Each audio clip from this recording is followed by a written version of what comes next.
Hello again, everyone, and welcome back to Reddit Aliens. I'm John, and as always, thank you so much for being here. A good topic, let's do it. What is the most statistically improbable thing that has ever happened to you? Please remember to like, share, and subscribe. Had a summer job looking for uranium in the NWT of Canada. The job entailed walking through the woods while using a gamma ray detector to find boulders having uranium. The theory was if you found a boulder that was hot, one could trace it back to where it originated and maybe a uranium mine is found. One day during a typical survey, I found a piece of moss that had the detector absolutely go nuts, but no boulder. Narrowed it down to a piece of moss no bigger than my pinky fingernail. So I bagged it and flagged the location and went back to camp.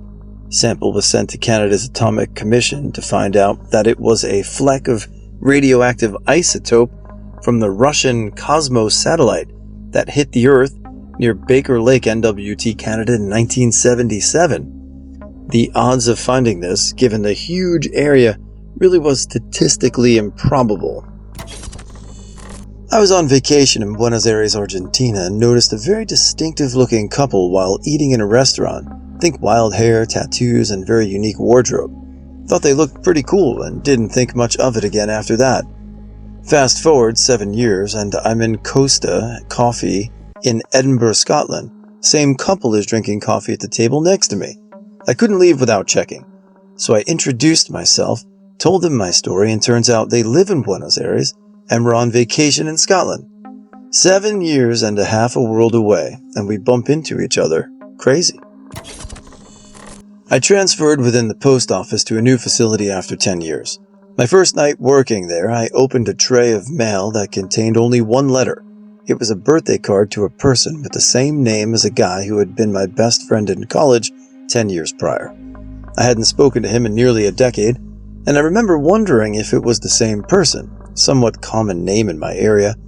I got back to work, and a few hours later the letter carriers started arriving to start their shifts. I said something to another clerk, and a letter carrier recognized me, and it turns out it was the friend from college. He had become a letter carrier 8 years prior to that day.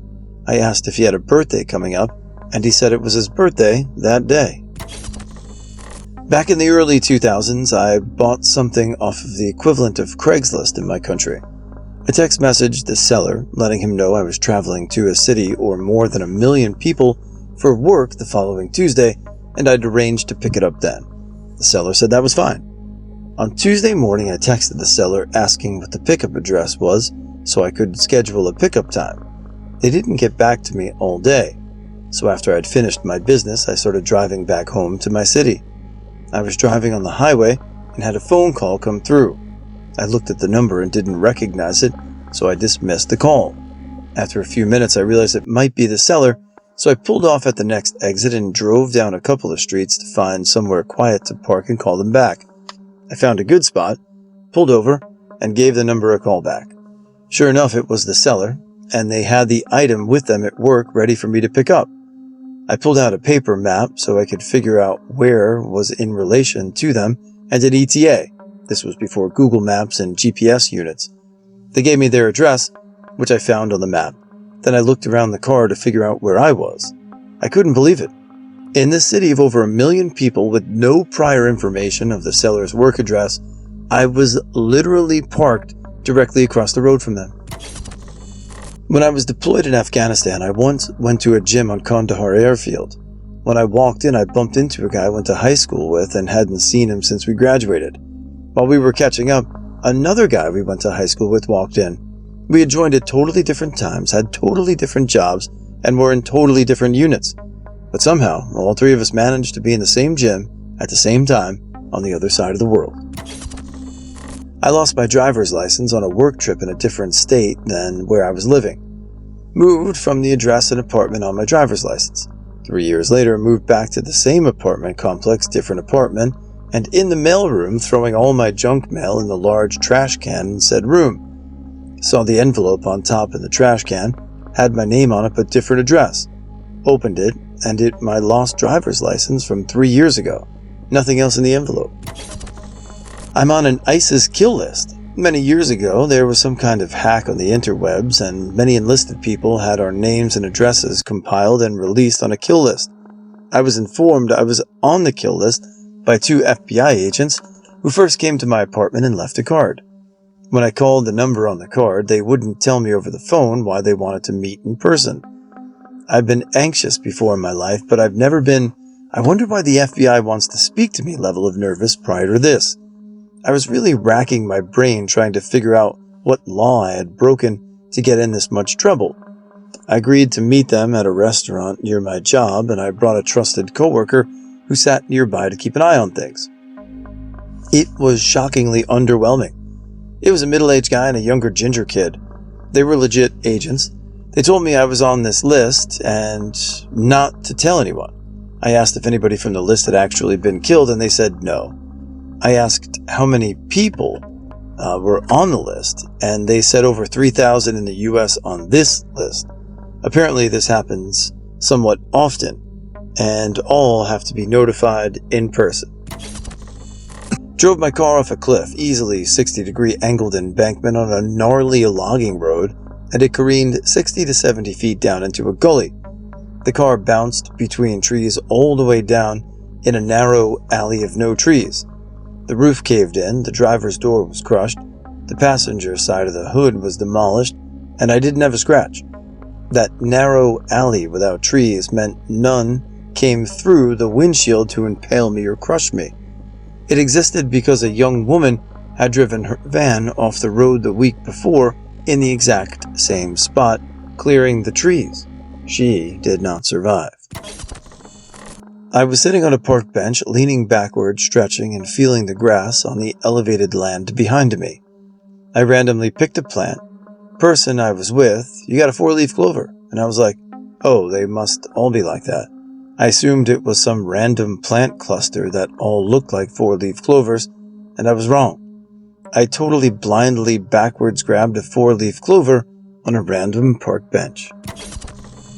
I was going through a rough patch, and on Valentine's Day in 2002 I was at work and we ordered Chinese takeout. My fortune cookie had an inspiring saying in it, so I kept that little slip of paper. Exactly 10 years later, I had a major, life-altering decision and was second-guessing myself. I was also 1,500 miles away from home, alone on Valentine's Day, sitting in a Chinese restaurant. I got the exact same fortune in the cookie at the end of the meal. I've got both little slips of paper together in an envelope.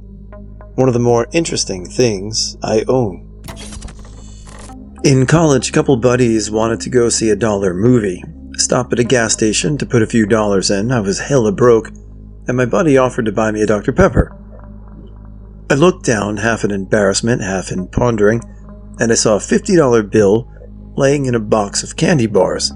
And I said, nah, I'll pay for yours. Filled my tank up, bought a few sodas, and some candy, and we went on our way. After the movie, they were hungry. So we stopped at a Perkins. I didn't quite have enough to get an appetizer, so I just planned on mooching some fries. Waitress came out and said, "The guy over there ordered this but decided he didn't want it. Anyone here want it?" I raised my hand, so I got to eat for free. Got back to school, sat down to start marking my finals on a whiteboard for the upcoming week, and started freaking out. Per my syllabus, I had a final the next day and hadn't studied at all. Did my best to cram, but was exhausted the following morning. Walked into class and sat down. Professor's wife walked in about 10 minutes after class was supposed to start and said he was sick. Class was canceled, and we'd take the final the following week. It was a hell of a 24-hour period for me. Definitely would have purchased a lottery ticket if we had them at the time, but alas. I was going to buy a book in a vending machine on the way to the airport, but I pressed the wrong button, so the wrong book fell down. But then it got stuck on its side in the machine, so I could not get it out. No big loss. I went on my trip for a few days and returned from the airport. Out of curiosity, if the book was still stuck, I looked in the machine. The book was gone, but someone had bought the book that I originally was planning to buy and left it in the chute without picking it up. My first time going to the horse track, I didn't know what I was doing. and was just betting similarly to my boyfriend. Same type of bet, but picked my own horses. Third race in, I was betting a box superfecta for 50 cents. That's when you pick 4 horses, and the box part means the order they finish, but doesn't matter as long as they're 1 through 4. So a $12 bet total. I got up to the betting window, and one of the horses I had planned to pick was a scratch. So I just randomly picked a horse because I liked the name. My 4 horses came in 1st through 4th, and I won $3,700. I was walking my dog around the neighborhood, our usual evening walks. However, it leads to a main road, and my boyfriend said, "No, let's go the other way today." I was like, "Okay, sure." Then suddenly, as we're crossing the street, a speeding car full of teenagers loses control and crashes onto where we would have been. Divine intervention. It's still crazy to think about. Early summer 1983, my boyfriend surprised me with a new, used car just a week prior. It was a 1978 powder blue Monte Carlo with T-tops in pristine condition. On my day off work, I went to my former boyfriend's mother's house to retrieve some plants that she was holding for me for nearly 2 years. My ex-boyfriend also happened to be visiting his mother at the time. We had remained cordial. While I was there, a major thunderstorm began brewing, extreme wind, torrential rain, wicked thunder, and lightning. It lasted about an hour. As the storm began to cease, I decided it was safe to leave. I walked outside to discover that a lightning bolt had struck a large oak tree, splitting the tree in half. The tree fell directly onto my car and smashed it to smithereens. I had to phone my current boyfriend to come get me, explain what I was doing there, and prepare for his reaction to the totaled car he'd just purchased me. Not me, but I witnessed it, and it's still one of the craziest things I've ever seen. When I was a teen, I was in a youth ski team program in a mountain in Colorado. Training was every weekend, and we'd been doing it for years. We were all excellent skiers. We were skiing out of bounds one time, kinda slide-stepping down a particular steep section, when one of the people in the back lost their footing. This created a smallish avalanche. Not huge, but big enough. People yelled out warnings, and most of us were able to grab a nearby tree to keep from getting swept up. Most of us, except a girl toward the load. The slide took her feet out from under her, and she was in the flow, heading downhill, picking up speed. She swings one of her ski poles uphill, and by the grace of God, the basket on her pole catches in between a tree stump and a rock and holds. The slide passes, everyone is okay. If the basket hadn't caught about 100 or so feet downhill, was a jagged cliff that she surely would have went off. The most common yet improbable event most of us don't even consider is our own existence. The odds of you, me, or any individual being born are astronomically low. Consider the chain of events needed. The right sperm meeting the right egg at the right time. Your ancestors surviving long enough to reproduce, all the way back through human history. Then, add in the probability of Earth being habitable, located in a safe zone in the galaxy, and all the other cosmic coincidences. It's estimated that the odds of you being born in this particular form, at this time, with your unique genetic makeup, are about 1 in 400 trillion. And yet here we are, existing, thinking, and experiencing. It's a beautiful reminder of how improbable, yet incredibly special, each of our lives is. To go even further into the astronomical chances of your life being what it is, think about if you have a spouse or a husband, wife, girlfriend, boyfriend, etc. Consider all those odds and all those hundreds of trillions to one, and then you meet another person who has those same odds, and you end up together. So cherish that, because that's clearly very special and rare. I moved to Korea right before the protest that led to the removal of Park Geun-hye, their, at the time, president. This was a massive event that for weeks occupied one of the main areas of Seoul each weekend. Then I moved back to Spain in 2017, where we had the Catalan referendum. Not as major as it is an ongoing crisis. Spent 2018 traveling without staying anywhere, doing my thesis, and went from uni, parents, girlfriend, all different countries. Then I moved to Hong Kong, to this neat local area near a police station. While my newly found job got me a visa. This became the epicenter of the 2019 protests. Given the turmoil, I could not get a visa and left to Spain. A new company offered me a job in Hong Kong again, so I went back in January 2020 to get hit with COVID and lose that job. Other than the seemingly inexperienced and abnormal amount of riots, protests, and problems in countries I pass by. I'm bipolar 1 and have an epic textbook manic episode. I then got on meds and managed it by basically living a perfect life. I did everything you're supposed to do because manic episodes can be devastating, life-ruining, and threatening. During the Penny era, there was one in like a trillion years ice storm in around Texas where I lived. This made it really hard to fill my prescription because of roads, not just for me, but also getting the medicine to the pharmacy and pharmacists to fill them. There was also no power and water. It's cool. I have a supply of meds. So wild. Ice storm where I live in Texas. However, I also worked for the largest producer of wind energy in Texas. Our turbines froze and we took a major hit because we couldn't meet our megawatt contribution. The power grid is unique here, and the state had to purchase megawatts at a premium. I was laid off a week later. I lose my insurance and cash flow. There is now low supply, unreachable pharmacies, no insurance. It's okay though, I'm not a child.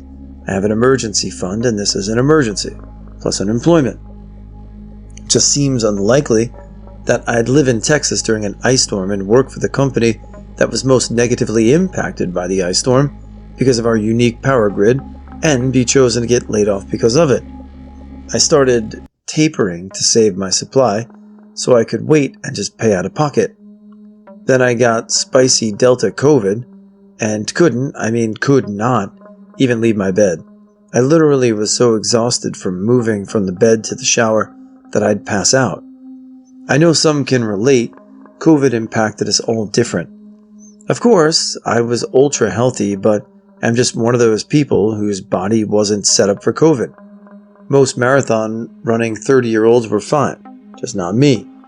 By the time I could function, I hadn't been on meds for 2 weeks, threw everything up for 14 days, and also had to go to the ER because of COVID because I was dying. ER bill with no insurance, needing to pay bills, can't look for a job, need to pay out of pocket for my doctor and meds, and my doctor is on spring break with his kids. I then went on a year-long manic episode and ruined my career, life, financially ruined myself, and destroyed every relationship I ever had. Just seems unlikely. For a few years I had a doppelganger. She not only looked like me, but lived in the same area of the same state and drove a similar car. And this is where it gets interesting. At the time, my car was pretty distinctive looking, because one panel was replaced with one of a different color. My doppelganger had the same make and model, with the same color, and also with a replacement panel in the same corner, also of the same different color. I got in a lot of arguments with friends about this, who were sure I was lying when I said I wasn't in that place they saw me at the time they did. My only consolation is that she probably has a similar story. The most amazing part of this is that we somehow never saw each other. I visited some friends in Maine and stayed overnight. The next day I drove to the east end of New Brunswick and stayed overnight. The third day I drove back and decided to take a different route than I had coming in. I had come in on Can 1, and where those two branch off west of River Glade, I took Can 2 instead. Very shortly, I saw someone hitchhiking, so I picked him up. This is actually common in Canada. I was driving alone, and it was a Sunday, and he lived near the Maine border. So we had lunch and I drove him all the way home. I got back to where I was staying in Maine later that night and didn't talk to anyone there until the next morning. At the time, I was introduced to a young woman who was renting the cabin out back. Over breakfast, I told the above story. The young woman, who I'd never met or heard of before, accurately described him, even though I hadn't. She'd been out the same way as me and was coming back only half an hour ahead of me on the same road. She took can 1 at the split, and he asked to get out because he was going the way can 2 was. I came by half an hour later and picked him up. We had people take a photo of us together, and I later wrote him and sent him the photo. He was pretty psyched. A third, also involving US-Canada travel, I was going to an event in Toronto, worried about making it in time. I ignored advice to avoid the Peace Bridge, which is busiest and had the most aggressive security. And sure enough, we got pulled out and questioned. During questioning, I said where we were going. The customs guy knew the people we were seeing. He was good friends with them, and they'd asked him to work security at the event. But he couldn't because he was working the border that day. He gave us his card to pass along and told us to say hi from him. When I was in the Air Force, I did my tech school in an Army base. I'd only been gone from home maybe 3 to 4 months at that point, but before I left, an old buddy of mine said he was planning on joining the Army sometime soon. This Army base was one of the bases that hosted their basic training. A group of us were waltzing past this big line of Army basic trainees as we were walking into the chow hall, and I was telling the dude walking with me about how my buddy was going to the Army soon, and it would be funny if he was here, saying his name kinda loudly. All of a sudden, in this big long line of Army trainees, a head pops out, and it's my buddy from back home. We made eye contact, and both of us had one of those holy shit moments. I couldn't talk to him because he was in basic training, and he'd get in trouble for talking to me while they were in their little formation. It was just a surreal, small world moment. Watched my wife get struck by lightning. We were dating at the time. She had a summer lifeguard job, but a thunderstorm came up. Drove over to pick her up. Watched the last kid and their mom drive off. She was starting to lock the pool gate when lightning struck her, the gate, and the pool pump house. She flew backwards 10 feet without even touching the ground and landed on some grass. I got out of the car, ran over, and helped her up. She was shaking all over, jittering as she walked to the car. I saw the whole thing from inside the car, including the flash, and at that distance, instantaneous crack. Not a boom, a crack. There were loud noises and sparks coming out of the pump house, so I threw the breaker outside to off, then locked the pool up and drove her home. She shook like that for 10 minutes nonstop. I used to work on the 21st floor of an office building downtown. This building was in front of a park, so there was this big empty space in front of us with a good view. Being 18 and bored, we decided to throw some paper planes out the window. This was the kind of window that opens by pushing out at the bottom, forming a 45-degree angle when open. We threw a few planes, and at some point, one of the planes started to go higher and higher. It went around pretty far, and we almost lost sight of it, but kept tracking it. It started to circle around, and we were ecstatic about it maybe hitting our building again. It then started to come exactly at our floor level, and generally in our direction. Everybody was, "No way!" It kept coming directly at us, and lodged itself exactly in the gap created at the top of the open window. If this wasn't bizarre enough, our manager chose this exact moment to enter the room. One of the guys grabbed the plane super fast and destroyed it. The manager was a bit suspicious of the quick movements and asked what that was, to which my friend says, "Nothing, just paper." To this day, decades later, we still talk about that paper plane when we chat. Last year, my girlfriend and I went away for a weekend trip to the Berkshires, which is about a 5-hour drive from home. On the way there, I asked her to remind me to text my friend because it was his birthday. I hadn't seen him in months and was thinking about him. We checked into our room just to drop bags off and go back out for dinner. And as I walk out the door, I am face to face with my friend. He and his girlfriend were being checked into their room next door. We sort of just looked at each other for a few moments while both of our girlfriends and the hotel manager looked nervously at us. I turned to my girlfriend and said, "Remember the friend I told you whose birthday it was?"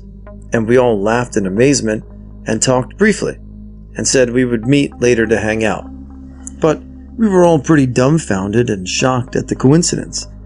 We happened to book a trip on the same weekend in rooms next to each other in the same hotel, 5 hours from home, up in the mountains. Very improbable, but wait, there's more. We ended up seeing them at the same restaurant shortly after our initial interaction. This coincidence isn't as surprising because a Google search would tell you the top places to try, and this was one of the top choices, but there was still a handful of other restaurant options. We experienced another baffling run-in, less laughter this time, more like, what the f***, really? Same weekend, same city, 5 hours away, same hotel, next door room, same restaurant. But wait, there's more. It was now the last day of the weekend. And even though we were all supposed to hang out together at some point, we texted back and forth a few times. We never did. I think we each wanted to enjoy the weekend away just as couples. That was sort of the point of the trip. But really, I think we were all just too freaked out about the coincidences. I kept joking to my girlfriend about how now my friend thinks I'm a psycho and hacked his phone or something to stalk him. Funnily enough, it was each of our girlfriends who had planned the trips for us. Anyway, we're in the Berkshires, and this was the day we picked to go on a nice hike. We're in the mountains. There are hundreds of trails. We spent an hour on all trails figuring out which one we liked and settled on a medium difficulty hike. Again, there are literally at least 100 different hiking points around us. As we get ready to leave the hotel parking lot, we noticed that they were also in their car about to head out. If I remember correctly, I think we almost simultaneously shifted our cars into gear to leave the lot at the same time. And I sort of quickly pulled out of the lot first, just to avoid further awkward interacting. You can guess where this is going. We drive a good 20 minutes until we pull up to the base site for the hike, and we get out of the car and start looking at the map. And about 2 minutes later, wouldn't you know who pulls up? Same weekend, same city, far away from home, same hotel, room next door, same restaurant, and same hiking trail out of hundreds. When I saw them, I almost passed out from shock. It was just getting to be too much. I think my friend's girlfriend was actually nervous at this point and thought I was a stalker. The odds were just astronomical. Craziest set of coincidences in my life by far. But I think the universe was at work because me and my friend are a lot closer than before. And he's one of my best friends. We haven't really talked about it since, but we don't really need to, and maybe don't want to, because it hurts our brains.